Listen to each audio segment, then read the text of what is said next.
I am truly devastated by the story surrounding Rob Reiner. There is no debate about it. He was a Hollywood legend. A genuine genius. But this case, for me, has taken a turn that is almost impossible to comprehend. Let's talk about it. Alright.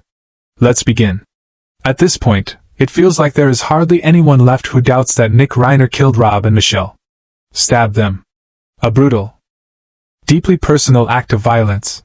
And yet, what has left so many people stunned is this. The defense is preparing to plead not guilty to murder. Not guilty. Hollywood icon Rob Reiner and his wife experienced their final moments of terror inside their own home, the one place that should have been the safest. And the most painful truth of all is that the tragedy involved someone extraordinarily close to them. Someone they trusted completely. Someone who turned their entire world upside down. Rob Reiner, a man who spent decades telling deeply human stories about love, family, and connection, was ultimately consumed by a real-life tragedy more ruthless than any screenplay he ever wrote. His son, Nick Reiner, had long been open about his internal struggles. Struggles that had tested the family for years. But no one imagined those struggles would escalate into something so horrifying on that fateful night. Now, investigators are revisiting things Nick said about his father in the past. Statements that, when heard again today, sound like warning signs that had existed long before everything spiraled beyond control. That emotionally charged night, involving Rob and his wife, Michelle Singer Reiner, took place on December 13, 2025. A night that should have been filled with laughter, music, and the warmth of the holiday season. That evening, the couple attended a Christmas party hosted by Conan O'Brien. The room was glowing with lights, music, and familiar faces. But beneath the glamour, something was deeply wrong. According to witnesses, a heated argument suddenly erupted between Rob and his son Nick. This was not a minor family disagreement. It was loud, intense, and unsettling enough to draw the attention of others in the room. Nick's behavior struck many as disturbing. His energy that night was different. Unstable. As if everyone could sense that something terrible was coming. The following morning, one guest reportedly said that Nick made everyone tense. That phrase quickly spread as investigators worked to piece together the final hours before the tragedy. After leaving the party, Rob Reiner did not cause a scene. He handled the situation calmly, attempting to de-escalate and maintain control. Michelle stood firmly by his side. Together, they left quietly, carefully, like parents trying to remove their son from a sensitive situation to deal with it privately, away from public scrutiny. To those who saw them, it was the image of two loving parents protecting their family until the very end. Later that same night, Rob spoke on the phone with Eric Idle. The conversation was entirely lighthearted, centered on work, particularly the long-anticipated project Spinal Tap 2. According to Eric, Rob sounded calm, creative, completely at ease. There was no hint that he felt threatened. No sign of danger. And yet, chillingly, not long before that night, Rob had confided in a few close friends that he was genuinely afraid of his own son. This was not casual concern. It was real fear, the fear of a father watching a child he loved slip further and further out of control. In the early hours of December 14th, the tragedy unfolded inside the Reiner family home in Brentwood. The Los Angeles County District Attorney's Office confirmed that the incident occurred before sunrise. At approximately 3 p.m. that afternoon, their daughter Romy Reiner, who lives across the street, was unable to reach her parents and went to check on them. The moment she entered the house, she knew something was terribly wrong and immediately called emergency services. Police and paramedics arrived quickly. Rob and Michelle were found unresponsive. The investigation immediately escalated into a major homicide case. There were no signs of forced entry. No broken doors or windows. This meant the killer did not need to break in. The person was already inside, or was let in willingly. Even more unsettling, no neighbors reported hearing anything unusual. No screams. No alarms. No sounds of struggle. The entire neighborhood remained silent. Attention swiftly turned to Nick Reiner. Reports indicate that he left the house around 4 a.m. and later checked into the Pierside Hotel in Santa Monica. Hotel staff described him as completely normal, polite, calm, showing no signs of panic. But when police later searched his room, they found evidence directly linking him to the crime scene. From that point on, events moved quickly. Surveillance footage captured Nick at a gas station, and later that evening, he was arrested near the USC area without resistance. The autopsy revealed that Rob and Michelle died in the early morning hours based on rigor mortis and blood pooling patterns.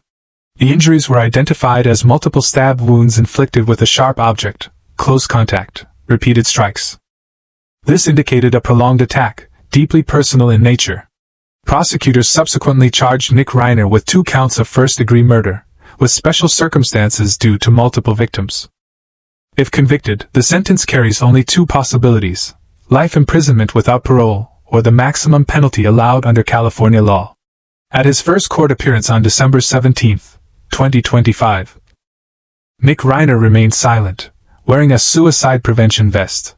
He spoke only one word: yes, when asked if he understood his rights. His defense attorney is Alan Jackson, one of the most high-profile and formidable criminal defense lawyers in the United States. The defense strategy is widely expected to focus on mental competency, including claims of diminished capacity, psychosis, and the inability to distinguish right from wrong at the time of the killings. The remaining members of the family, Romy and Jake Reiner, released a joint statement. They did not address legal matters. They spoke only of an indescribable loss and requested privacy to grieve. Hollywood remembers Rob Reiner as an icon, not only for timeless films like The Princess Bride, Stand By Me, and When Harry Met Sally, but for the way he treated people. Michelle Reiner is remembered as the quiet, steady presence by his side. And now, that legacy is forever intertwined with the family. Tragedy that can never be erased. So what about you? What do you believe truly happened that night? Is Nick Reiner fully responsible, or are there still hidden layers yet to be revealed? Because the story does not end there. As emotions settle and tributes give way to cold legal documents, one unavoidable question lingers. Was this really as simple as a son killing his parents? In the days that followed, forensic psychiatric experts began appearing in the case file. Not to excuse the act, but to answer a precise legal question. At that moment, did Nick Reiner truly understand what he was doing? According to disclosed medical records, Nick had previously been diagnosed with severe mental illness, including psychotic episodes, delusions, and long-term substance abuse. Doctors who treated him stated that during severe phases, Nick could no longer distinguish reality from the narratives in his own mind. He could believe he was being threatened, betrayed, or controlled, even when none of it was real. This forms the foundation of the legal strategy Alan Jackson is believed to be constructing. Not denying the deaths of Rob and Michelle. Not claiming the event never occurred. But asking, who was truly in control at that moment? Under U.S. criminal law, particularly in California, there is a razor-thin line between knowing what you are doing and understanding the moral consequences of what you are doing. A person can walk, speak, plan, and behave logically, while their internal sense of right and wrong has completely collapsed.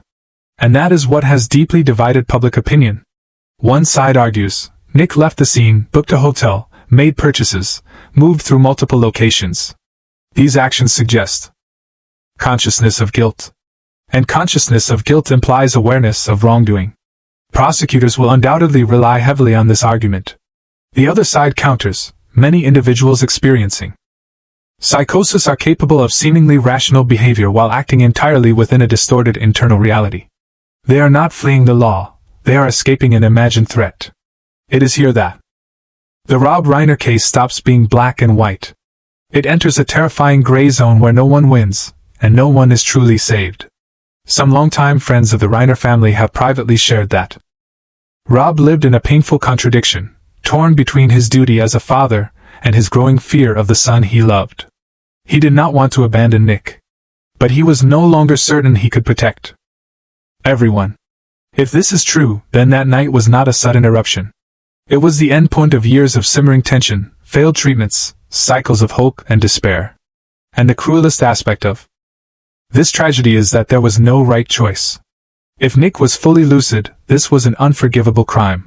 If Nick lacked mental capacity, this was a medical and familial catastrophe in which everyone lost.